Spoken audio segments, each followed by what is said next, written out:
اور پاک دردی کا ہر ایک غور کرنا بھی میرے ہر ایک مصرے پہ غور کرنا ہے، اور ذہن میں آپ کے شہداء کے اس میں گرامی ہیں، ہر مصرے میں ایک شہید کا نام آئے گا کہ پاک دردی کا ہر ایک جان باز ہے راجہ عزیز، کیا بات، راجہ عزیز بٹی، میجر عزیز بٹی لا دیا میجر پاک دردی کا ہر ایک جان باز ہے راجہ عزیز، ماؤں نے اس قوم کو کیا کیا حسین اختر دیے، کیا بات ہے، وہ مرحبا۔ شاعر تو بہت اچھے گزرے، لیکن ہمارے سامنے ایک آئیڈیل شاعر جو ہمارے دیش اور ہمارے پاکستان کا ہے، علامہ اقبال ہے۔ کیا بات، علامہ اقبال کی شاعری آپ دیکھ لیں، ہر قسم کی شاعری انہوں نے کی، لیکن ان کا ایک ایک شعر پوری کتاب بن سکتی ہے ان کی تفسیر میں۔ اگر یہ موت کے خوف سے شاعری کر رہا ہے، یا محبوبہ سے عشق کی شاعری میں کر رہا ہے، یا ماں سے محبت میں شاعری کر رہا ہے، یہ آپ جو قاری جو ہے نا، جو سننے والا ہے، اس پہ ڈیپینڈ ہے کہ وہ اس کو کس طرف لے جاتا ہے۔ پہلی کھاریوں کی ادبی تنظیم میں نے بنائی بزم گل، جو شعراء دوست میرے اساتذہ کرام دوست علامہ انیس لکھنوی و اسحاق اشرف مرحومین، ان کے ساتھ پہلے 2 مشاعروں میں انہوں نے مجھے کہا کہ آپ بزم گل صرف آپ کی ذات کے حوالے سے ہے، آپ کی ذات کی پہچان ہے، آپ اس کو چینج کر دیں۔ میں نے کہا جی ہاں چینج کر دوں، جو مرضی دے دوں۔ تو اسحاق اشرفتہ نے اس بزم گل کو نام دیا قلم قافلہ۔ قلم قافلہ، بالکل۔ السلام علیکم ناظرین، آپ کا میزبان ارشد چودھری آج ایک نئے پروگرام اور ایک نئے مہمان کے ساتھ حاضر خدمت ہے۔ میرے ساتھ جو آج مہمان شخصیت موجود ہے، کسی تعارف کی محتاج نہیں ہے، اللہ تعالیٰ نے انہیں بہت ساری عزتوں اور نعمتوں سے نوازا ہے۔ آج آپ کی ان سے ملاقات کراتے ہیں۔ شاعر ہیں، جرنلسٹ ہیں، کالم نگار ہیں، بک لکھتے ہیں، بہت سی کوالٹی ہیں۔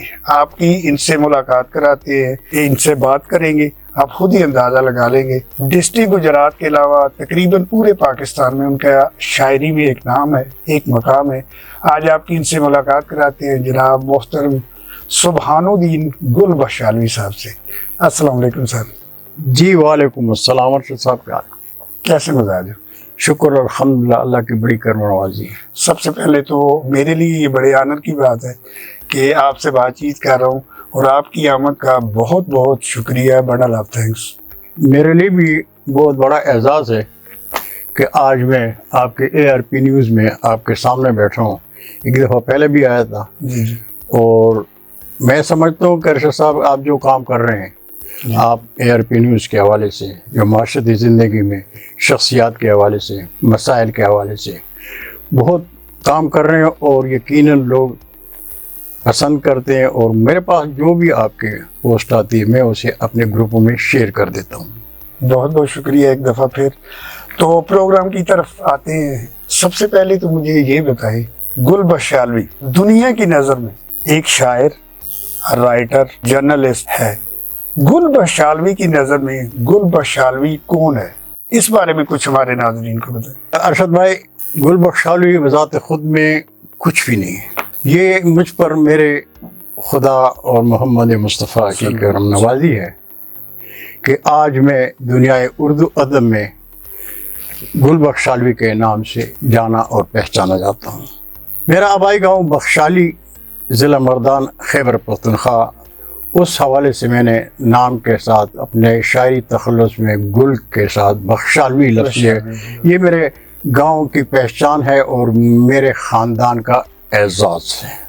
میری پیدائش بخشالی میں ہوئی، اور زندگی کے جو بچپن اور لڑکپن ہے وہ نوشہرہ میں گزرا۔ میرے والد صاحب پہلے ریلوے میں ملازم تھے، مزدور باپ کا بیٹا ہوں، پھر نوشہرہ میں آئے، اور میں نے مڈل تک باقاعدہ تعلیم گورنمنٹ ہائی اسکول نوشہرہ سے حاصل کی۔ 1966 میں آرمی میں چلا گیا۔ 65 کی جنگ میں پاکستان کی فوج نے جو کارنامہ سر انجام دیے، اس سے متاثر ہو کر مجھے بھی شوق چڑھا کہ میں آرمی میں جاؤں۔ 5 سال آرمی میں رہا۔ صاحب مجھے وہ مزاج پسند نہیں آیا آرمی کا، کیونکہ میں پیدائشی شاعر تھا، پیدائشی ادیب تھا۔ وہاں پر کچھ ایسی پابندی تھی جو میں برداشت میرے مزاج کے مطابق نہیں تھی، تو میں نے 1971 کی جنگ سے 6 ماہ پہلے استعفیٰ دے دیا اور میں واپس چھوڑ دی، وہاں سے چلا گیا۔ وہاں سے میں چلا گیا پاکستان آرڈیننس فیکٹری میں باعثیت چپراسی